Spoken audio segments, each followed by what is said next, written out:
What is up, everybody? Liam Murphy back with our second stream of the day. This one's going to be a little bit more chill with the one, the only TJ Hernandez of 4 for 4. How you doing today, TJ? Dude, I'm ready to rip another best ball with you. I'm actually a little behind on my BBMs right now, so I'm glad to get this one in with you. Yeah, I wanted to check in with you on your process. I thought something that'd be fun before we start today's draft is let's look at the one we drafted together last time on stream. But where are you at in your best ball process this summer? What's the plan? Is it just going to be get as many down as you can, or what's that look like for you? Yeah, I thought I was gonna I thought I was gonna max BBM3. I've been fired at DK a little bit more lately, so I'm kind of behind on that right now. I'm right over 60, so I think I'm probably gonna end up a little over 100. I don't know if I'll end up maxing, but the big thing for me right now is I'm kind of starting to look at players that I don't have enough shares of that I would like to have. A lot of that is like some early round guys, like especially like early round quarterbacks. Like I just don't have a lot of Justin Herbert just because I just don't like taking him as early as he's going. But I do want some shares. I'm trying to so get like up my Herbert shares too. Yeah. So guys like that. Herbert, but I'm like, damn, exactly. I don't have as much as I want, you know? Yeah. So things like that, I'm just kind of starting to like look through and be like, what teams don't I have enough exposure to? What kind of builds do I have not have enough exposure to? And like forcing some things over the next month that I haven't been forcing all summer. Yeah, that makes sense. Something that I do is if I notice I'm light on a situation I don't want to be light on is I'll just in a higher stakes best ball, I'll usually just throw in a share or two there. And it's like, okay, well, the BBM is one set at 150, and then if I'm wrong, maybe it hits on this higher buy-in. Yeah, I like but let's add this screen here. And this is the team you and I drafted. I don't even remember the date. It was the first stream on my channel, so I'm sure someone in the chat could look at that and tell me the date. But let's look at the team, man. We ended up with a 2-5-8-3, and the main thing I want to look at is like how do we feel about this team today based on the values. So quarterbacks, fine. Kurt is the tail end of the elite to me, elite potential at least. Matt Ryan, great price on him. And then we went with Kamara, Chubb, Sanders, Henderson, and McKinnon. Really like the top four guys. McKinnon I still like, but obviously the emergence of Isaiah Pacheco has made me question what's going on there. Our wide receiver crew is beastly. We got Gabe Davis is now going expensive, so we got it was 6/16. Thank you, June 16th. So this was drafted June 16th, so nearly 2 months ago. We got Justin Jefferson, great price on Cortland Sutton too, who you cannot get this combo pretty much anymore. Gabe Davis, another guy you can't get here. Chris Godwin, we bought people were real concerned out in June. Adam Thielen, he's way more expensive now. We paid a bit more expensive than Jameson Williams is, but like with the strength, we're definitely gonna be able to qualify a guy like this. And then two really strong late darts in KJ Hamler and Paris Campbell. Paris Campbell's having a good camp, and obviously KJ Hamler and Sutton with Tim Patrick going down and get a big boost. And then we also have Albert O. So we have like all guys who are going to benefit from Tim Patrick. Dawson Knox, a guy I love. Cole Kmet is whatever to me, but he's potentially a 2 in the team. So I really like this team. How are you feeling about how it looks like?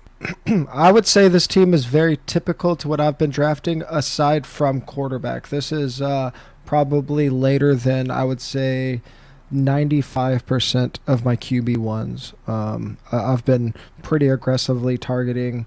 Well, at this point, Trey Lance probably wasn't going as early, but that that Hurts to Trey Lance range, I've been targeting pretty aggressively for my QB1s all year, and I've continued to do that. So that's the only big thing that stands out to me for this one. But I like it. I mean, this is fine. I like the Vikings stacks a lot in general. I've been stacking probably more often than not. It's been like Kirk is my QB2 with KJ Osborne or Irv Smith, even though now Irv Smith is hurt. But that's been my more typical Viking stacks. But this is like a very, I would say, typical team for me this year. Yeah, I would say I agree with you. I'm usually not going this late in only 2. Maybe I would have dropped Cole Kmet and added a third QB. But, I mean, we ran really pure with a lot of risers. Yeah, that's a in today's crazy draft wide landscape. receiver Like, you draft. can't get this combo of running backs and this combo of wide receivers on a team. You just flat out cannot do that in a current draft landscape. And then we have like really strong tight end dart. So, and our quarterbacks are correlated. So, with two teams who should be, 9 wins minimum, 11 win upside. Like teams that are going to be pushing for playoffs in the Colts and Vikings. Yep. But enough of the past. Let's jump into our best ball mania 3 here. See what we can whip together today. Not going to do 100 drafts tonight. I did 50 puppy drafts earlier today. That was high anxiety. I did all 50 at the same time. Did not think it out good. Not been thinking out a lot. Me and my girlfriend just made a pizza, mostly her. But literally just finished. And I'm like, well, I gotta go do my stream. So I'm gonna be eating that pizza. What's your multi-table strategy, Ben? Because I'm gonna have to start firing off some multi-tables here pretty soon this month. So, I don't have that big a monitor is the problem. Like Okay. as far as doing that, Yeah. But if I were in your shoes and I'm trying to get I would do the slow. I would. Star Killer says I aged 10 years watching this earlier stream. Me too, brother. Pulled the 103. That's nice. Man, Daniel, brother, you're always in these with me. Hope you're not good at fantasy football. No offense, Daniel. But if I were in your shoes, I would enter some. The slows turn into faster slows as the season gets close. Yeah. But what I did is I just opened 5 different windows, each with 10 tabs. Yeah, you're a psycho. And yeah, it was psycho shit. Honestly, I think if I start 3 tabling, I'll be fine. On mobile, 5 is relaxed, honestly. Yeah. 4 to 5. I did it in the puppy just because the puppy's gonna fill soon. I heard some rumors about us getting some different clocks in BBM3. Have you heard anything about this? I heard. I think Justin Herzig, winner of BBM1, did a Twitter space, and I think Rudman was dropping some nuggets. But then I saw maybe there was a miscommunication. I don't know if we're getting it this year. I would really like to see 10-second to 15-second drafts. This thing's 50%. This thing's 50% full. They're gonna need to pull something out of their ass, right? Yeah, I mean, after you've done a couple of these drafts, who do you want to go here? I mean, I think you snap Taylor at 3 just because you can never get him at 3, right? I think he's trending that way. Yeah. How do you feel about the I'm kind of light on Justin Jefferson, is why I'd be okay with JJ. How do you feel about the recent Justin Jefferson flippening of Cooper Kupp and ADP? I think it's an overreaction, but I love JJ. Let's go Taylor then, because I'm Team Kupp too. I think, if Stafford's arm is right, which it seems like it was a little bit overblown, I don't know how. We are. If it ends up being where we're talking about the difference between the 3 and the 4, we're definitely splitting hairs a little bit here. But at the same time, there just aren't players that profile like Justin Jefferson. So I guess I'm waffling a bit here, but. The real question to me is, how do you feel about the running backs and wide receivers available at the 2-3 turn? Because I think that, to me, why I'm more prone to go wide receiver early is I think the running back options at the 2-3 turn. My girlfriend just came behind the window and ate a pizza slice in my face. But pineapple? the running back options at the 2-3 turn compared, I don't know. Again, it's splitting hairs, but you can get Alvin Kamara there, you can get Leonard Fournette there, and there's Tyreek Hill, still a beast, but it's that type of 3v3. I guess the difference.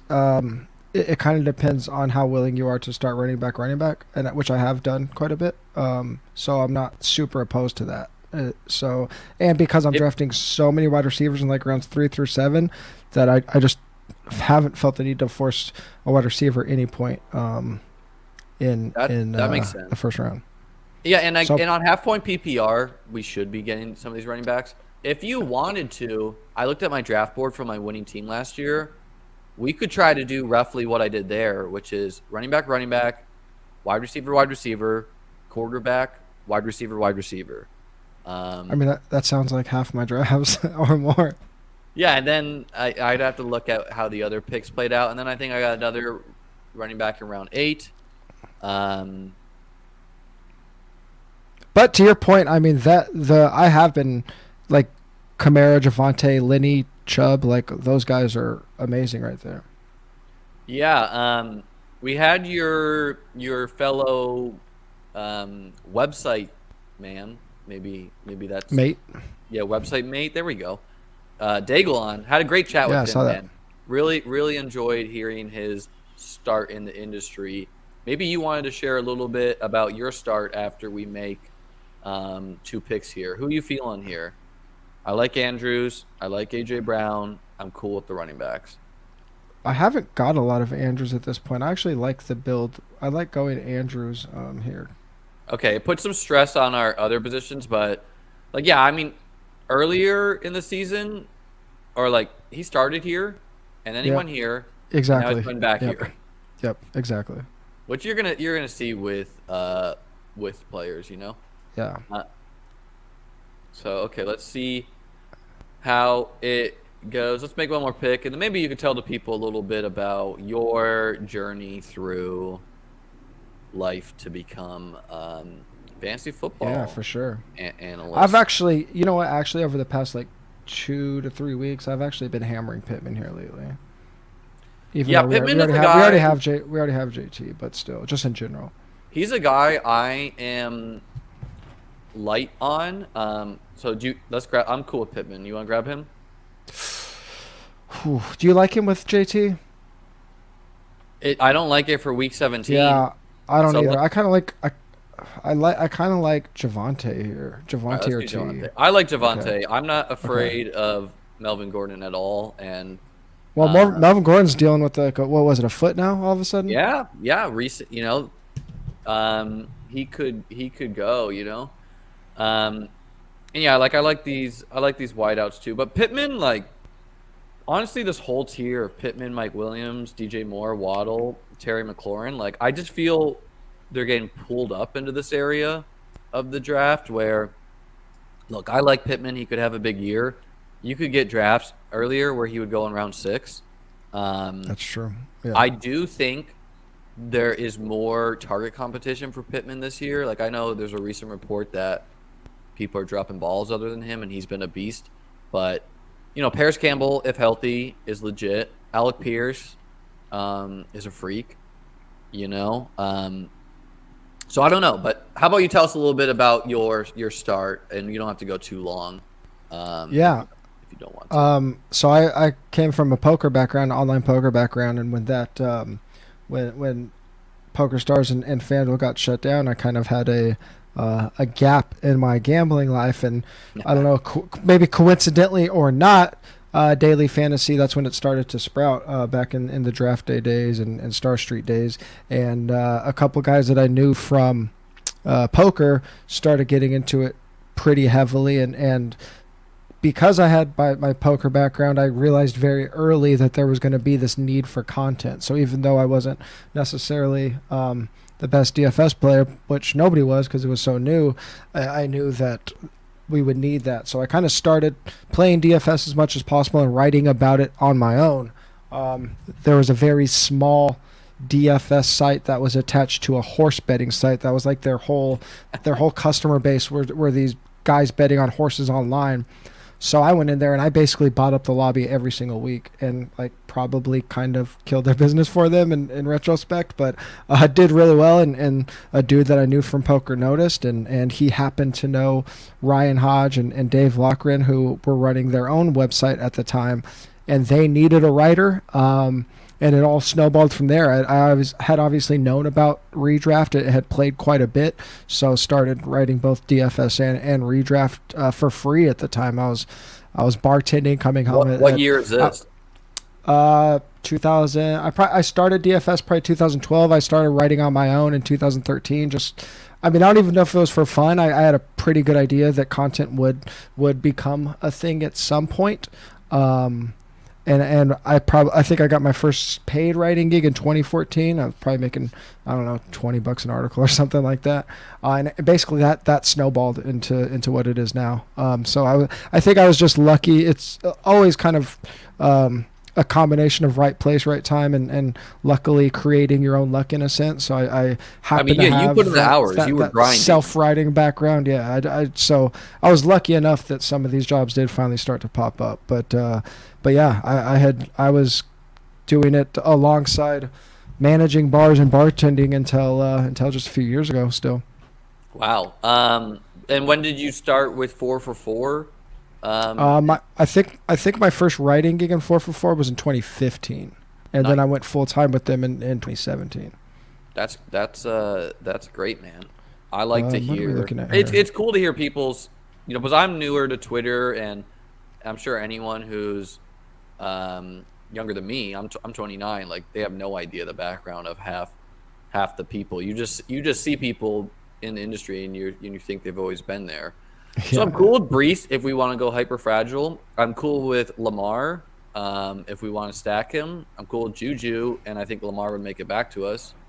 I've been leaning Lamar and Juju in these spots a lot more than I have Brees. All right, let's do Juju.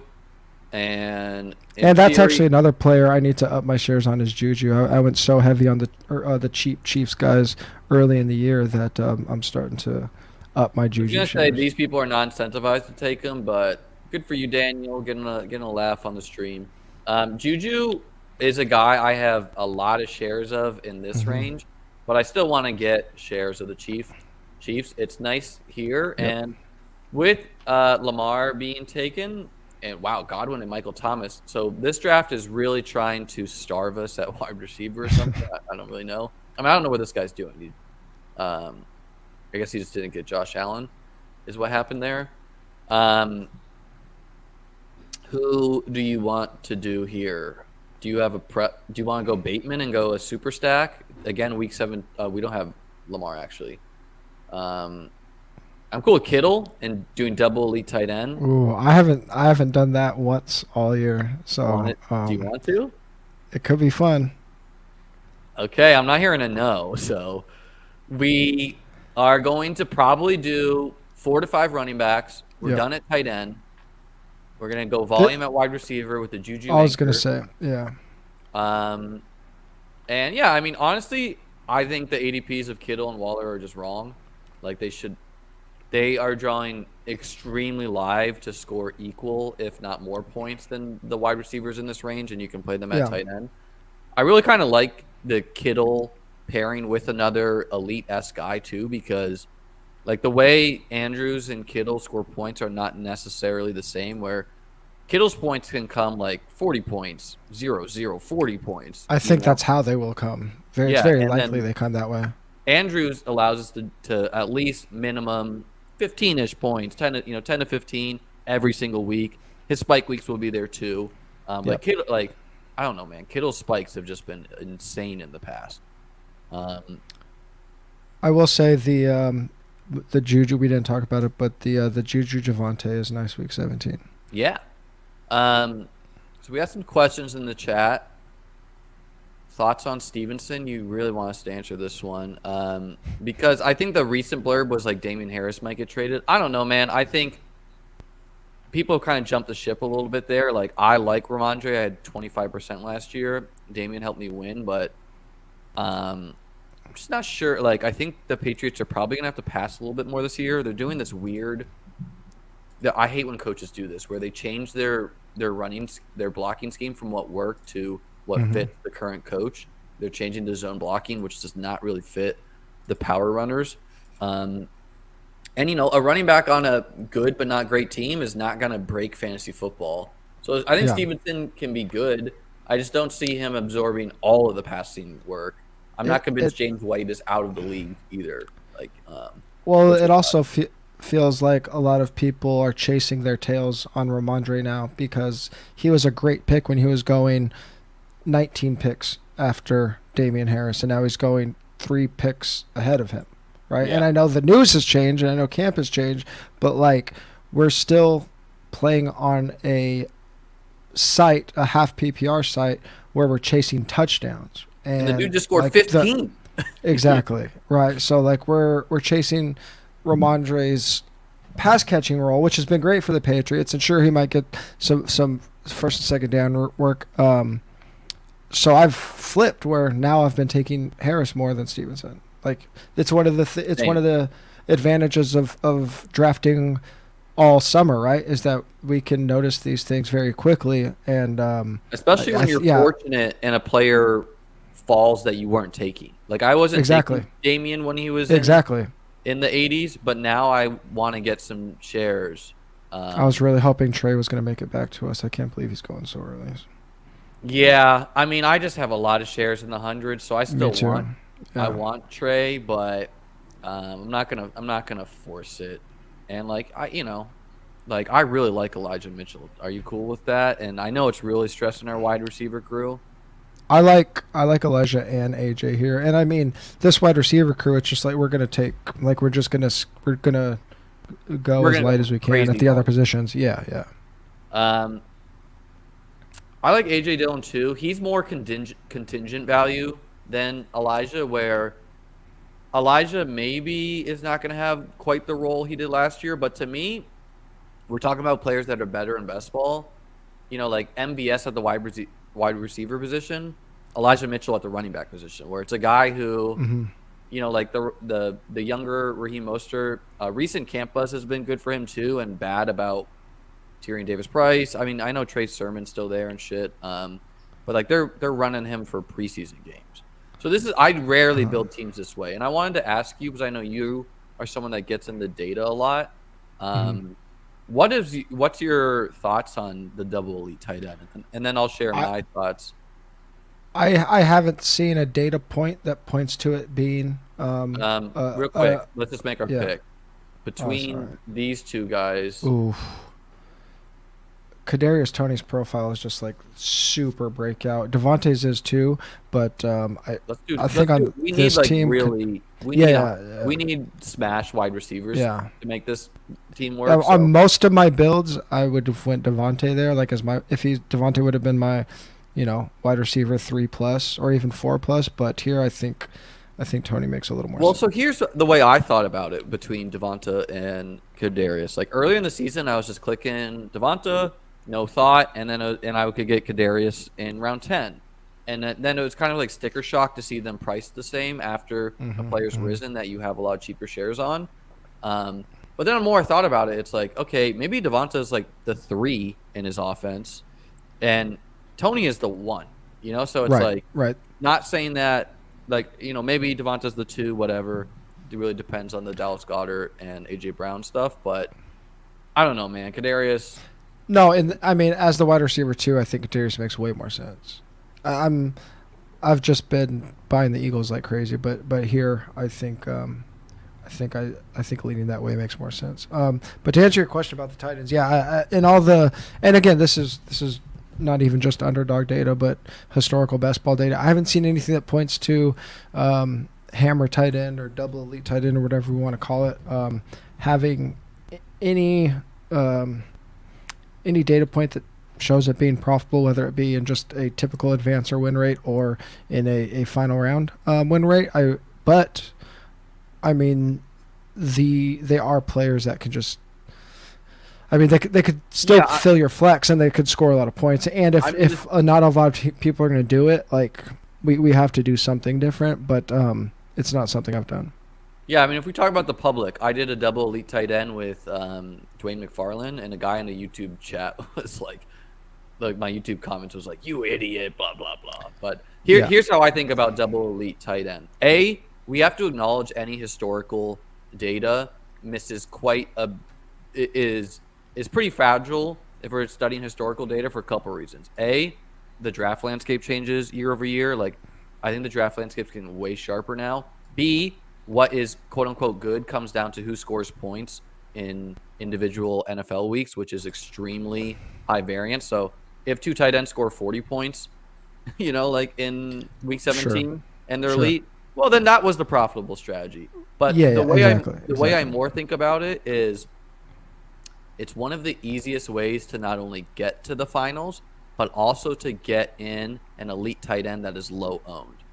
So the way that's a it good can point. go is which is like one of the best leverage situations you can have on the field if you have it. So this draft is like really hungry at wide Yeah, receiver. this is crazy.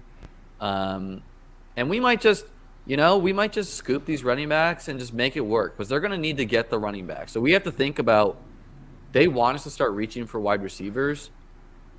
I mean, I'm pretty. I'm like I have very little hesitation just to like win positions, right? Yeah. Are you cool with Sanders? Sanders, Penny Hunt. We could be Sanders and then done. Yeah, I like Sanders or Hunt here. I think Sanders. I like Sanders. He's got the best O-line, and again, I view him like Elijah Mitchell, where at worst case, if he's like an 80-yard touchdown type of dude, that's huge spikes. And I think it's like I've also been thinking about things like this. Like we just passed on Devontae earlier, and I talked about liking Jalen Hurts a lot. I love those situations a lot, but if I'm wrong, I want to give myself an out, right? And one way I could be wrong on that is if Sanders is just beasting, right? Yeah, I mean, If their on passing any game good team, doesn't like take a player, spike. Yeah, a player could run hot and just get a bunch of the touchdowns.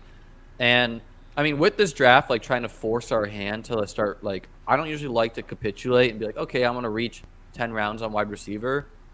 You guys, like, I don't want to give the running back value to the people that are also beating us at wide receiver, if that makes sense. Yeah. Winning positions. I love winning If we could go positions. back in time, though, like, obviously, I think we would switch JT for Jefferson, just knowing that this room, I think a lot of people that usually draft with me got in here. Is what happened there. Yeah. Like, usually like I said, that early round like pick has been very contingent on me like hammering wide receiver in rounds 2 through 7. Just because we're on the clock, I like Gage a lot. Even I don't think his injury is anything to be worried about. From what I saw, are you cool with Gage or do you want to go Hunt and be done? Oh no, Gage. I like Gage. I think he's another player who I didn't get the original dip on, and now I'm getting the new dip because Now he it's is back, going. yeah. He's gonna be on the field more than Julio. Yeah. How many 20-point games do you think he has? Like, what would you set the line at? 3.5 Gage? if he's healthy? Gage Yeah, or Julio? Gage. I was gonna say 4 to 5, so I guess I'm on the over. But yeah, I guess 3.5 is probably a better line. 4 to 5 20-point games, like that's massive. Yeah. Right. You know, right. to get Assuming that's assuming the Buccaneers. That's assuming Tom Brady maintains his efficiency and they maintain being like one of the most pass heavy offenses in the league. That's what that's based off of. Which, I mean. Yeah, I mean, look, we need Brady not to fall off a cliff. We need Julio not to be the second coming of Christ, which I don't think he's going to be. So whatever. About the elite tight end, just to close that one. Again, I think it's one of the easiest ways to get through. Like, because if you're in a playoff bracket with like 10 people or 16 people, and you're one of the only people to have a tight end that scores 30 points, 25 points, you're just really separating from that group. And then, like you almost would prefer it to be like Andrews, and then it's Kittle in the finals, where no one can get Kittle there because they didn't have the Andrews piece to go along. Exactly. Yeah, that makes sense. I like that thought process a lot. I mean, it's kind of analogous to the running back handcuff argument. Exactly. Yes, but it's an even clearer case because you can play these guys in your flex, and then it's an easy way to advance too, where tight ends can be huge advance rate players if they separate from the field. Someone asked what physical activity did I force myself to do today. So because I did my last stream, I was like, all right, I need to go outside after this. Went to my room, promptly took a 2-hour nap, and then just before this stream, I did a bike ride. So that's why my hair is all crazy and whatnot. So the running back waterfall did begin again, and we didn't get too much of a dip on Sanders, but with this group of 4, I think we're just done at 4, where we have 4 running backs who are RB1s. Yeah, in a lot of drafts, if I would have started superhero RB and took Elijah, like I still probably end up ending with 4, even if I wait a little bit longer than Sanders. So I think this is like a pretty obvious 4 running back build for me. Yeah. We want to get quarterback. We might have to piecemeal together with 3. Like I don't really feel like grabbing naked anyone. Well, knowing we're only allocating 6 positions to running back and tight end combined, you can go 3 quarterbacks. Who do you like in this range?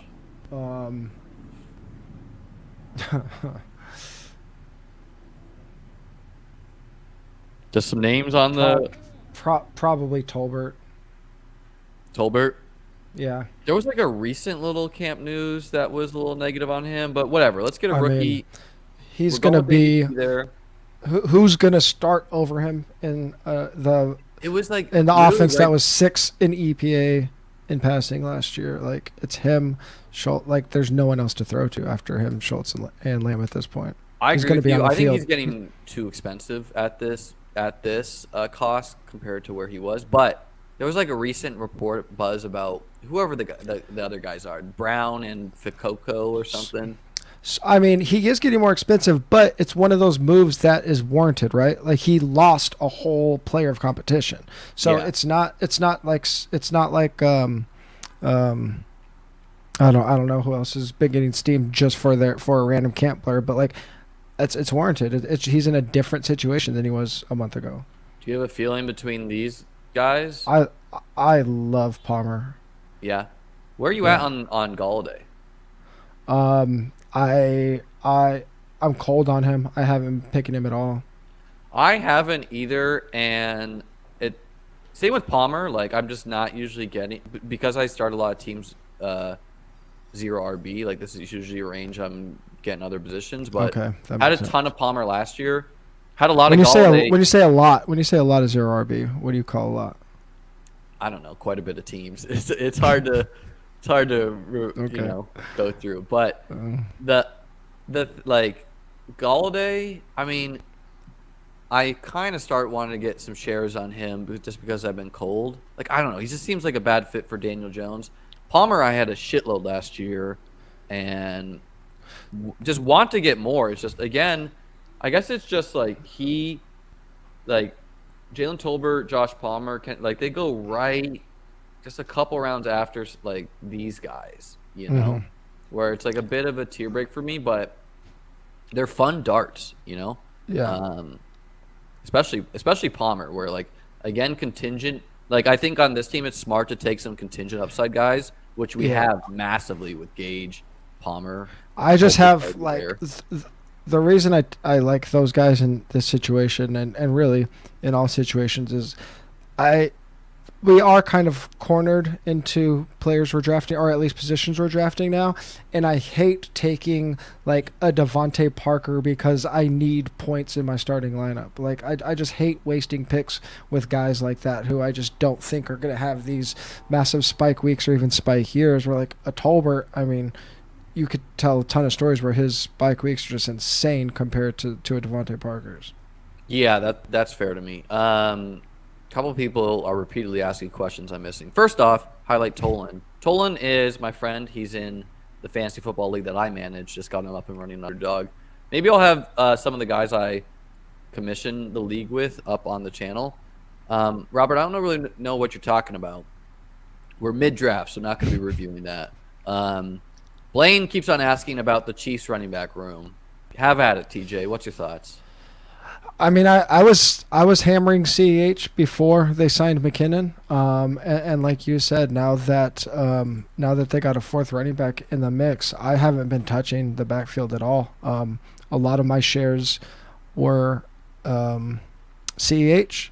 Those turned into a lot of McKinnon shares, and I've mostly been done. Again, it's another function of being able to draft all season. We can get exposure to these guys when the iron is hot, and then back off when the information changes. So I've been, I mean, I don't have an answer to a guy like right now. I've been avoiding them since camp started. Yeah, I'll share my thoughts in a second after we make our pick. Sam's always in these drafts with me. Does Um, Pacheco even have an ADP yet? yes, he's been getting drafted. So we're at pick number 142. So we could scoop some value on Justin Fields, a good piece Oh in yeah, he's up to 191. three quarterback Um, rooms. Their O line is atrocious. After that, we'd have to start reaching on some wide receivers. Are you cool I mean, with Fields? I've been drafting Fields a ton. All right, cool. Because I don't mind naked Fields, and even though we're not Yeah, going to draft Cole Kmet because we have two tight ends, you can get you can his get cheap starting wide stack. receivers at the last round. Right, it's easy to stack him. But I have Um, Fields a lot. so I think we're gonna try to go 3-4-9-2. Right. Um, that seems right to me. Where Yeah, I I mean, don't think there's an alternative. well, we could do two, Two four, four two ten, four two, ten. Yeah, but yeah. I don't really think that is that good.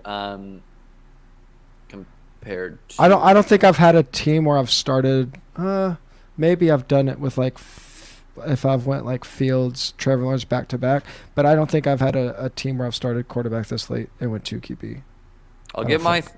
I'll give my thought on the Chiefs RBs in a second. But Tolan's asking thoughts on Akui Boonham. Big fan of Akui Boonham Yeah, myself. he's my second or third highest drafted player. Hamler goes so like this draft is off the charts. Where like guys that are nice pieces late are just getting steamed Yeah, up. yeah, this is crazy. Do you want to go McKenzie? Do you want to go Jameson for the late season? Wandale, maybe we stack later. Robbie is still alive. I think I prefer to have the game stack with Jameson there. Jameson, Justin Fields. Like I want Are some you? We're correlation with gonna my only have QBs. 8 wide receivers for most of the season then, which is fine. Sorry, Jameson. I don't. All right, Yeah, because he's like mid October comeback. I don't know. People are saying November now. Like November. I really have no idea. I want to close my eyes and just bet on talent with Jameson, and so that's what I've been doing. This type of build, it puts, it's actually like maybe Juju slows down a little bit. Maybe whatever. Maybe some guys slow down. In theory, we're not using a wide receiver in our flex ever. It's always either tight end or one Right. of our running back ones. So like having 9 wide receivers where really only 8 are starting the season healthy, where we don't have to worry about injuries either. Like it's not like week 1 everyone's going to be Yeah, healthy. Like and that's how you have to be. That's how you have to be thinking about this draft, and that's why we're assuming a 9 wide receiver build, right? Because we have, if we have to draft like we're already correct because we're trying to win a 450,000 person tournament. So the Yeah. correct thing is that running back and tight end is going to be filling our flex Yeah. every week until until we have a full healthy wide receiver room with someone like Williams. So I think it makes sense to take someone like that on a team like this. Back to I agree with you. Like just getting like the star later in the season should help because it's much easier to advance than it is to advance in a playoff group where you really need like the stars. So because what can happen is like JT could be like a 50% advance rate player. Like Yeah. Mark Andrews or Hmm. George Kittle, they could be a 40. Like if any of our stars really smash, especially at the top 2 running backs or the top 2 tight ends, we could advance anything basically. Like last year, if Right. you had Cooper Kupp, Exactly. JT, like great, you could advance any team you Exactly. wanted. But as far as getting out of the playoff groups, that's a different question. So sometimes when I'm like, I'll throw an Odell in late, where I'm Oh, I've not, been doing that a lot. yeah, especially on like I wouldn't do on this team with Jameson too, I don't think. Right. But if we didn't get Jameson, he's a piece I like. With the Chiefs running backs, I think a couple things are possible. Everyone is trying to target a situation that is not that profitable for fantasy football potentially. That's totally in the range of outcomes where none of the running backs really, they're all used. They're a team that throws a lot. They don't score a lot of rushing touchdowns. That's possible. B, they have like I was listening to the ETR free pod, and I think Brandon Thorne has them as the number 2 O line in the NFL for the Hmm. Chiefs. Makes sense that they would run the football a little bit more this year with the loss of Tyreek. So maybe it's a really profitable situation. I wasn't really on CEH at any point. I just don't know what's going on there. I don't think he's that good at football. I wish I got shares when he was cheaper, and he is where is he now? Where did he go in this draft? Yeah, he's getting cheap again, so I can get my shares there. I usually just take like someone like a James Cook, a Kareem Hunt, a Damian over him, but maybe I'll get there because I just play the Chiefs through the pass catchers. When I do take the running backs, I got a big Rojo bag, which I'm not feeling the best about. I got a big McKinnon bag. I'm starting to work in Pacheco though. Do you want to take Daniel Jones for the stack? Absolutely. Or Matt Ryan to just like lock up the JT points, the Colts points? Yeah. Let's do JT. Let's do Daniel. And this is a fun to like. We can really wait on our third QB with these two because they give us good rushing equity. What's your David Njoku exposure? I don't know, Robert. Good Q. Mine's lower than it should be. Yeah, I'm not that low, but I'm decent there. But guys, I'm not a. That's not true. I'm on par. I'm at 8%. Recently, Eric Benamy said that Rojo had a really good camp. He's consistently the 2. I think Rojo is a talented runner. So, and I think he's the biggest back. So if there's going to be like a goal line back, I think it could be Rojo. We could take Matt Ryan and be done at QB to go with the JT, or is there a wide receiver like Corey Davis is a piece I would take here? Anyone else? I've drafted Davis a fair amount. I like Davis. I like Alec Pierce too. Matt Ryan's kind of nice, but we have this Colt Giants stack kind of going on for Week 17. But Davis, like, he should not be this cheap. Even though I don't like taking Jets pass catchers typically, I'm more comfortable taking the cheapest ones. And Corey Davis is good at football. I'm confident that. Yeah, I haven't been taking the first 2 Jets pass catchers. I take Wilson more than I take Elijah Moore, and I was working in Elijah Moore for a little bit when it was like looking bleak for it's looking like real bleak for like J.K. Dobbins for a bit, and then it's like this range of wide receivers is hard where it's like, oh, I go to like an old Adam Thielen. I go to Amari Cooper on like potentially a Deshaun Watson, like a Jacoby Brissett-led Brown. So it's typically not a range I want to try to force the wide receiver. And it's like Elijah Moore versus Chris Olave, like all the way down to this range. It's not that much of a difference, probably like amount of spike weeks we're going to get, season outcome. And again, the Jets pass game could be awful. Is where I'm at on that. It's funny. It's funny you made the Olave versus Moore comparison because that's been like, especially earlier. I think they were a little bit closer if I remember correctly, and I'm at like 17% Olave and I think like 2% Elijah Moore. Yeah, I got way more Olave than Moore. And again, it's like if I'm starting my draft, Stephon Diggs, Deebo Samuel, Mike Williams, Marquise Brown, Juju. Like I'm not throwing Elijah Moore as my 6th. Like I'm getting somewhere else. And used to be able to do drafts like that. It will be cool to look at this draft compared to the draft we did last time. Where I will say this is very. This one's what? I was going to say this one is very atypical for me, so it'll definitely be fun to look at. Well, I just think that the draft landscape is sharper now too.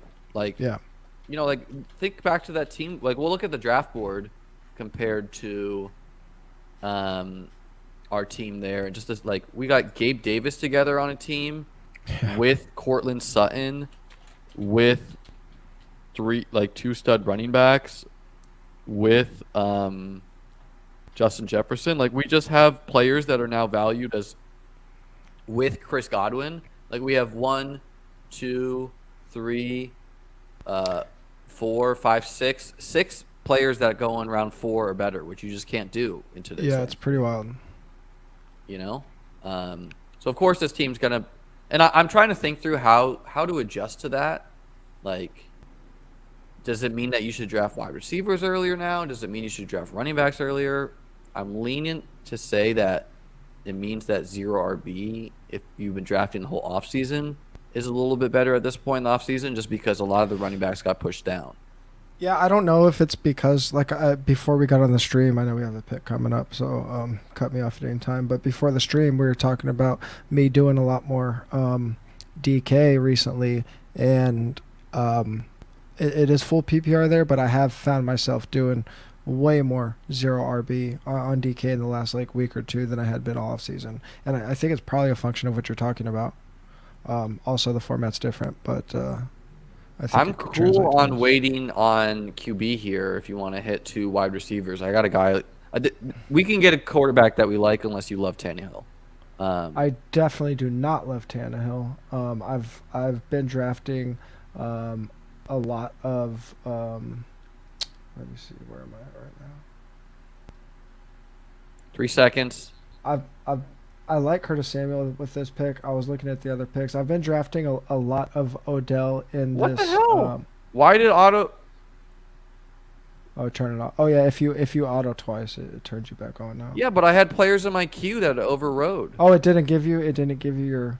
Oh fuck! You know why that is? Is because I fucked us. So we're gonna have to. I'll explain why that happened in a second here.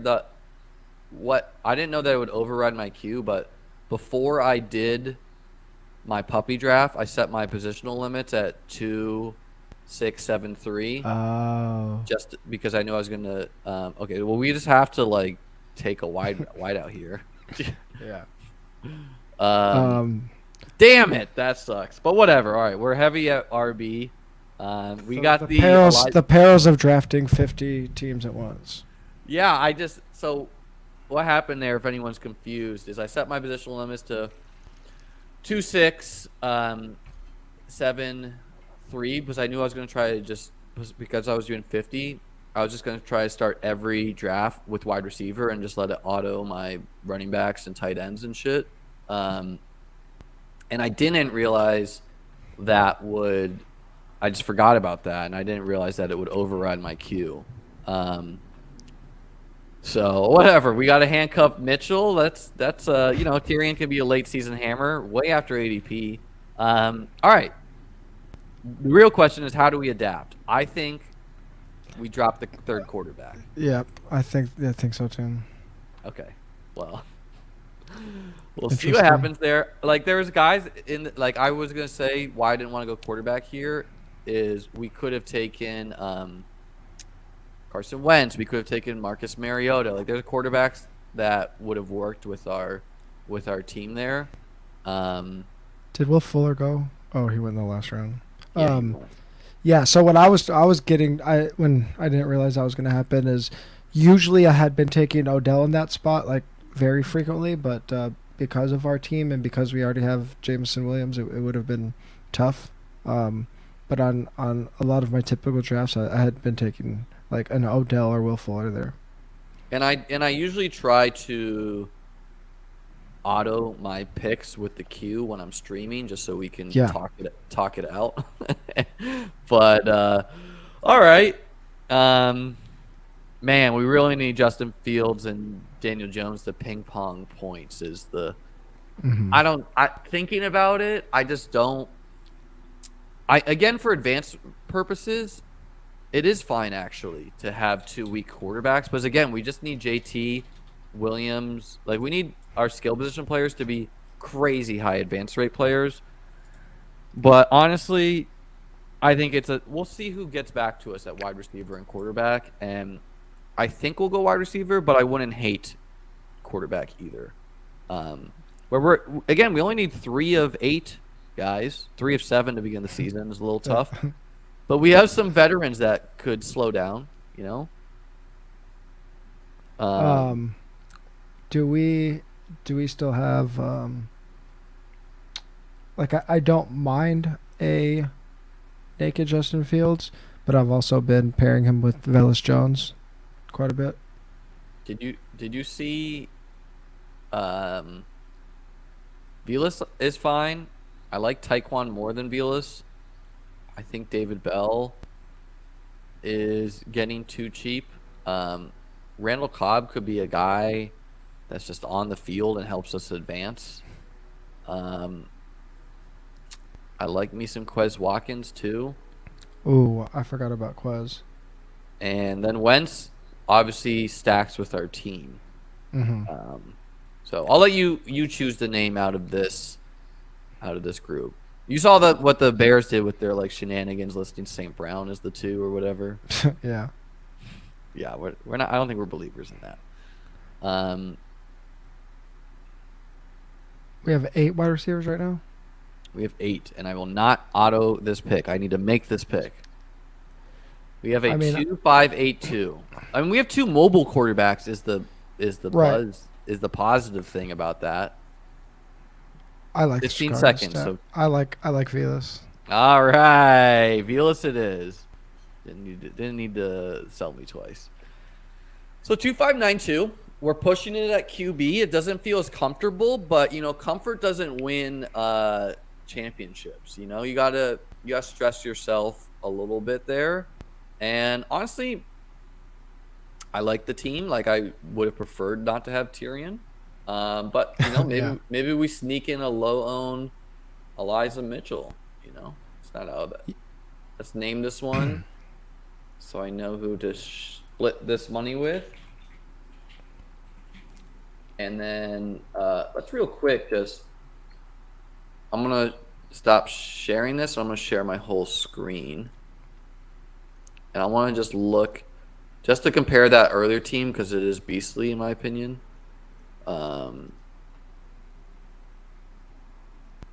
Stop share screen. Okay, we're sharing this whole screen now. Okay, so at this here, look at our team, and let's look at completed team with TJ. Here it is. All right. So let's just see how many high draft picks we got to give us at least some dopamine from the misclick by me or whatever it was. All right. So we have Kamara and Chubb and JJ. So that's a first round pick and a second and a third.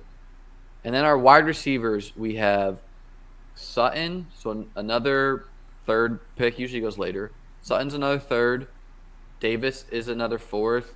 Godwin's another fourth. So it's 1, 2, 3, 4, 5, 6. 6 players who are drafted in round 4. So we basically have 2 extra 4th round picks on this team compared to current draft landscape. I don't know. Looking at this old team and looking at like the draft board we just did, how do you do you have any snap reactions about how we should be adjusting our draft knowing that teams like this exist? I mean, now that now that we just drafted, especially with that double tight end build, I kind of like your idea of drafting a lot of 0 RB now. Yeah, I don't think especially because we like fighting through that. I feel like we were scratching and clawing through that whole draft. Granted, we did start double elite tight end. Yeah, that put the stress on. But that was one that I've had to fight for a lot more than really in a while. Well, that was a very unusual draft too, where sometimes what happens, especially if I would assume a lot of my viewers overlap with Peter Overzet's viewers from the Deposit Kingdom, and like some of his drafts, literally like the first 2 rounds will just all be wide receiver, and it's this like avalanche effect. So that's not typical, but comparing our 2 teams here, I'd give tight end to the team we just did. I'd give quarterback to our old team. Running back is this team, but it's like pretty equal. It's not like this team's getting lapped too far. Wide receiver, we have to go this team unquestionably. and then the pieces are there at tight end here. So I don't know. It's not that unbalanced, I guess. But No, but I mean, if there's a fair amount of teams with this, like especially this like Sutton to Godwin range, if there's a lot of teams with those kinds of combos, I mean, brother, I can starting show you with some earlier teams where pass it's like catchers is Pittman's my fifth. right. That's what I'm saying. So You I know, mean, how are you even going to compete with those wide receivers other than starting with like a J. Jeff and a Mike Evans or something? Even though I don't like Mike Evans as much lately, but double elite wide receiver. I know one team around here I really like. Where these are some of my early teams, like this team. So Pittman used to go in the 50s. Yeah. Let's pull this one up just to look. This is from the early. I want to say this is from the first day of the contest. So I went with Cup, Javonte Fournette, Godwin, Pittman, Burke. So that's not that unusual. Russell Wilson, Schultz, Rodgers, Tony again used to go in the 120s. So there's some risers, some fallers. It's not that unbalanced, but I don't know. It's interesting to think about how we should be adjusting it.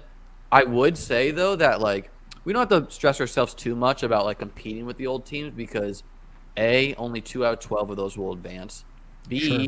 you can just kind of hope you get lucky in your playoff groups and those teams cannibalize each other, and or you're going to be stronger than those teams at one position at least. So maybe your position separates more than theirs. How do you define zero running back? I think it's a pretty.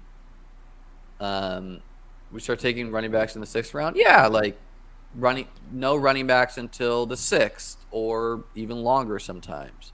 Yeah, I think if I fall into an extreme strategy, which zero RB is, I usually want to take it like to the extreme of the extreme, because are you why talking not like just no running back until round 10? 9? Yeah, 9 or 10. Sometimes I'll build teams like this: 6 wide receivers, double elite quarterback, double elite tight end, and then running backs. Yeah, like So it's a 2-8-6-2.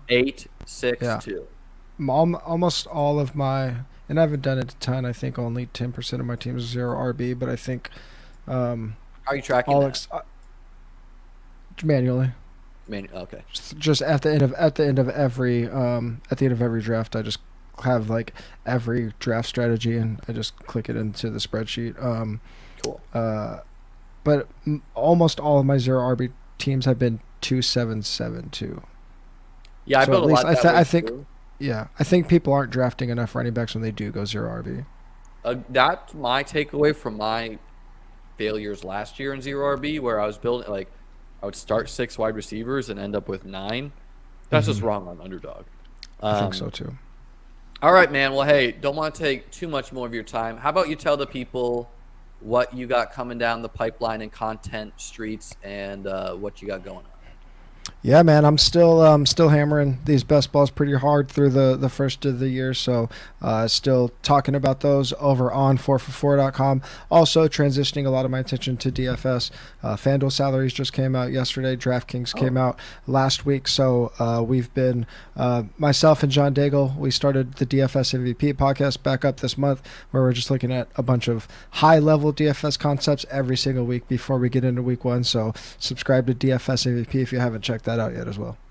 I'll definitely be giving that a look because I'm gonna promise you one thing, at least to start the season, as long until things go real bad, I'm gonna be firing in those high stakes DFS things. See if we can ship another mill in the 4K milli maker or something. TJ, thanks so much for coming on, man. Always a blast to draft with you.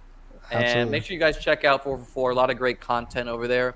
Hit the like button. Hit the subscribe button. Go crazy, guys. Send this video to your grandma. Say, check this out. You need to watch this. Get your family involved. This is a family fun stream. Tell your families you love them. I'm going to go eat pizza. Peace out. Later.